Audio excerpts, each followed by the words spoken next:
ꯑꯩ ꯑꯁꯦꯡ ꯑꯁꯦꯡꯕꯗꯨꯅꯤꯀꯣ ꯑꯩꯅ ꯍꯥꯏꯁꯦ ꯃꯌꯥꯝꯗ.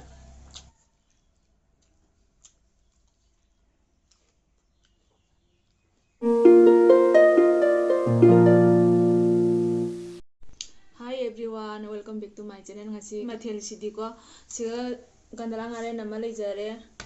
Siga kano mulhaga mosori ga iron ama leijare. Siga zero omelette ama leijare. Kobi manatabi ga tilo managa sina konam leire. Siga ngari baja ama leire. Ado hoji chaba hojaraage. Ado ai thongba thakpadi hapaktere sina ngarang thongna thanambani aba adum ngaren chage na gandala se.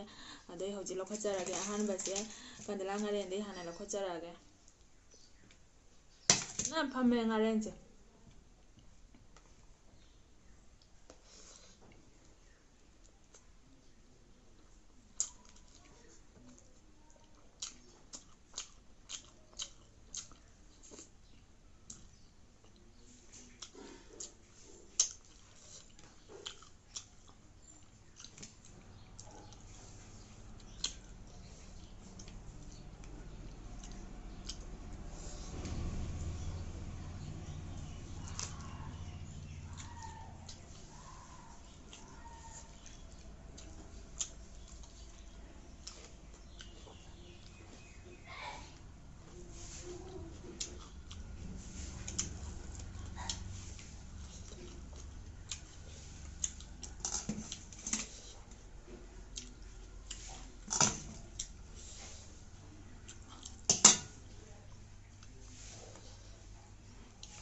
Mahiga jaudra loina phamjangare.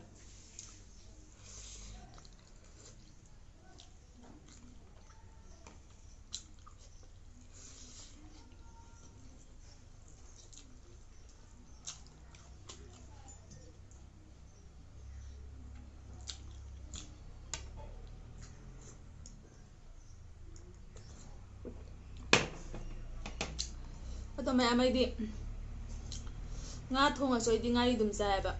Ngari adugi mati pam hai ta.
Khain hawe.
Khain hawe ron basiyo.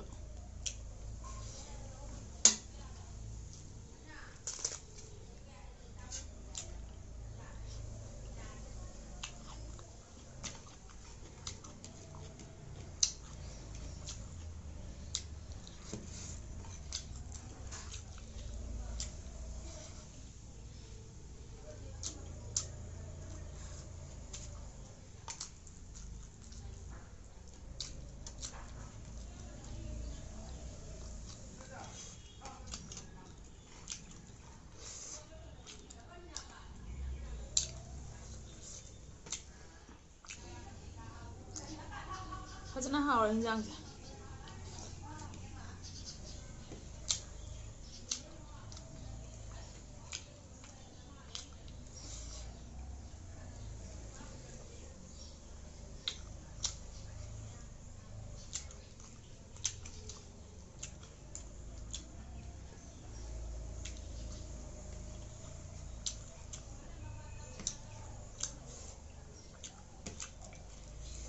ꯂꯣꯏ ꯍꯥꯎꯔꯦ ꯏꯔꯣꯝꯕꯁꯨ ꯍꯥꯎꯔꯦ ꯉꯥ ꯊꯣꯡꯕꯁꯨ ꯍꯥꯎꯔꯦ ꯃꯦꯟ ꯆꯥꯁꯨ ꯍꯥꯎꯔꯦ ꯂꯣꯏ ꯍꯥꯎꯔꯦ ꯃꯆꯟꯁꯦ ꯐꯔꯕꯅꯤꯅꯕ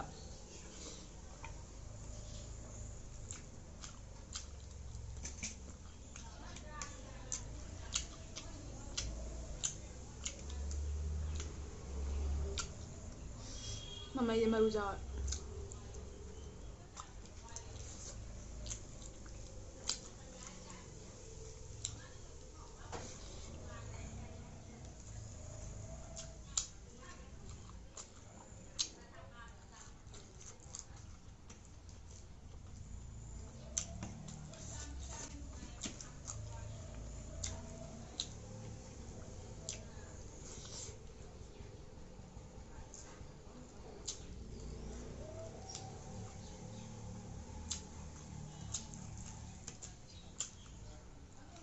ꯐꯖꯅ ꯏꯪꯉꯕꯅꯤꯅ ꯉꯥꯔꯦꯟꯁꯤꯁꯨ ꯐꯖꯅ ꯐꯝꯃꯦ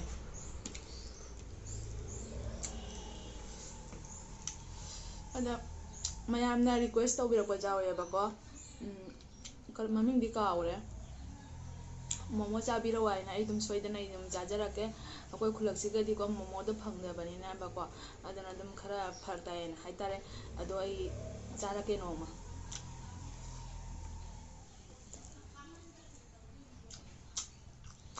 ꯑꯩ ꯑꯁꯦꯡ ꯑꯁꯦꯡꯕꯗꯨꯅꯤꯀꯣ ꯑꯩꯅ ꯍꯥꯏꯁꯦ ꯃꯌꯥꯝꯗ